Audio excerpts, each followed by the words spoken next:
അപ്പോൾ ഇവിടെ ഒരു സിനിമയും കൂടെ ചെയ്യണം എന്ന ആഗ്രഹത്തിൽ നിൽക്കുന്ന സമയത്താണ് എന്നാൽ പിന്നെ പടം ചെയ്യാം. അന്ന് മുരളിച്ചേട്ടനെ പറ്റിയുള്ള ഞങ്ങളുടെ ധാരണ, വെള്ളം എന്നൊരു സിനിമ നമ്മളെല്ലാം കണ്ടിട്ടുണ്ട്, അദ്ദേഹത്തെ ലൈഫ് നമ്മൾ കണ്ടിട്ടുണ്ട്, സക്സസ് ആയ ഒരു ബിസിനസ്മാൻ ആണെന്ന് കണ്ടിട്ടുണ്ട്.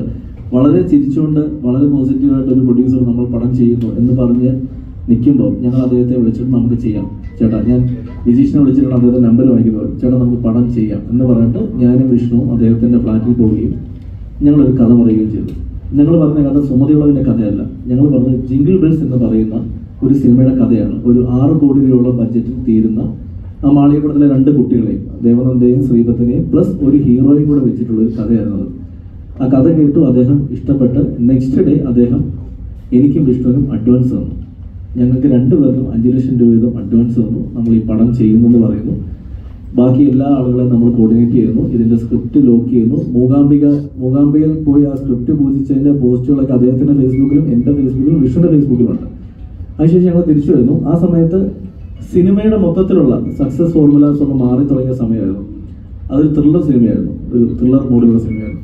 അപ്പോൾ അതാണോ ചെയ്യേണ്ടത് എന്നൊരു ഡൗട്ടിൻ്റെ പുറത്താണ് ഞങ്ങൾ ആ സമയത്ത് അദ്ദേഹത്തിന് ഫണ്ടില്ല.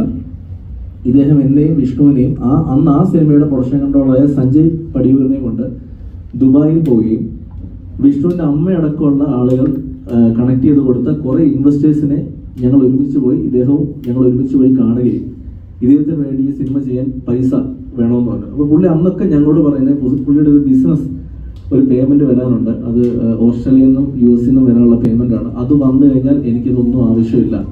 വളരെ ജെനുവിനായിട്ട് ഞങ്ങളുടെ കൂടെ നിൽക്കുന്ന ഒരു പ്രൊഡ്യൂസറിനെ സപ്പോർട്ട് ചെയ്യാൻ വേണ്ടി ഞങ്ങൾ തന്നെ ആ പടത്തിന് ഇൻവെസ്റ്റേഴ്സിനെ കാണാനും അദ്ദേഹത്തിൻ്റെ കെയർ ഓഫിലുള്ള കുറേ ഇൻവെസ്റ്റേഴ്സിനെ അദ്ദേഹം ഞങ്ങളെ കൊണ്ടിരുത്തി ഇവർ മാളികപ്പുറത്തിൻ്റെ ക്രിയേറ്റീവ് പീപ്പിൾ ആണെന്ന് പറയുകയും അവരെ ഹെൽപ്പ് ചെയ്യാന്നൊക്കെ പറയുമ്പോഴും ആ സിനിമ അല്ല ചെയ്യേണ്ടത് എന്നൊരു തോന്നലിലേക്കാണ് ഞങ്ങൾ നിന്നത്.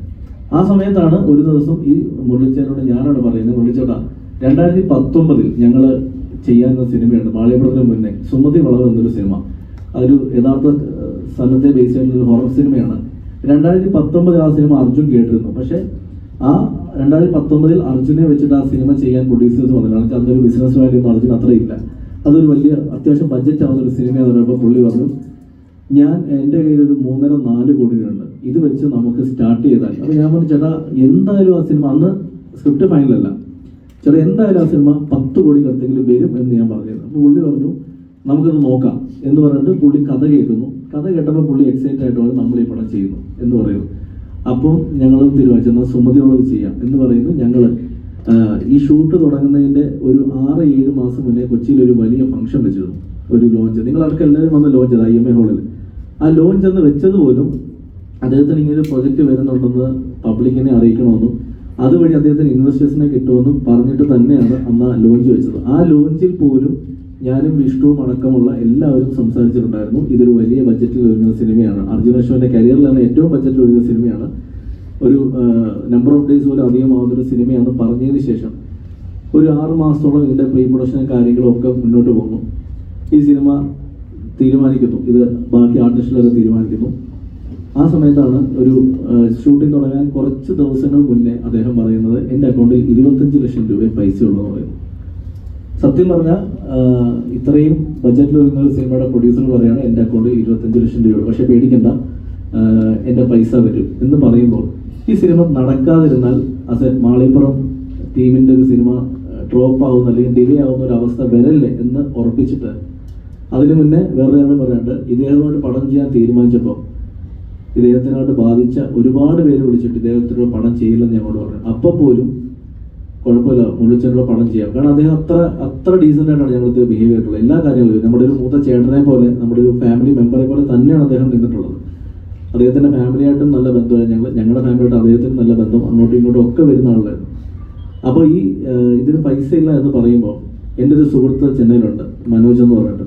അപ്പോൾ അദ്ദേഹം അത്യാവശ്യം സിനിമയായിട്ടും ഒക്കെ നല്ല ബന്ധമുള്ള ആളാണ്. അപ്പോൾ മനോജ് ചേട്ടനോട് സംസാരിച്ചു. മനോജ് ചേട്ടനാണ് ചെന്നൈയിൽ ഒരു വലിയ പ്രൊഡക്ഷനിൽ ഈ പ്രോജക്റ്റ് നമുക്ക് സംസാരിക്കാം, അവരെ കൂടെ കോർപ്പറേഷനിൽ കൊണ്ടുവന്നാൽ ഈ സിനിമ കുറച്ചും കൂടെ ഈസി ആയിട്ട് നടക്കും എന്ന് പറയുമ്പോൾ മുരളിച്ചേട്ടൻ അതിന് ഓക്കെ പറയുകയും ഞാനും വിഷ്ണുവും മുരളിച്ചേട്ടനും ചെന്നൈയിൽ പോവുകയും ആ ടീമിനെ കാണുകയും അവർ ഈ സിനിമ ഞങ്ങൾ കോർപ്പറേഷൻ ചെയ്യാൻ തയ്യാറാണെന്ന് പറയുകയും അന്ന് പറഞ്ഞ ബഡ്ജറ്റിൻ്റെ പകുതി പൈസ അവർ ഇൻവെസ്റ്റ് ചെയ്യാൻ തയ്യാറായി.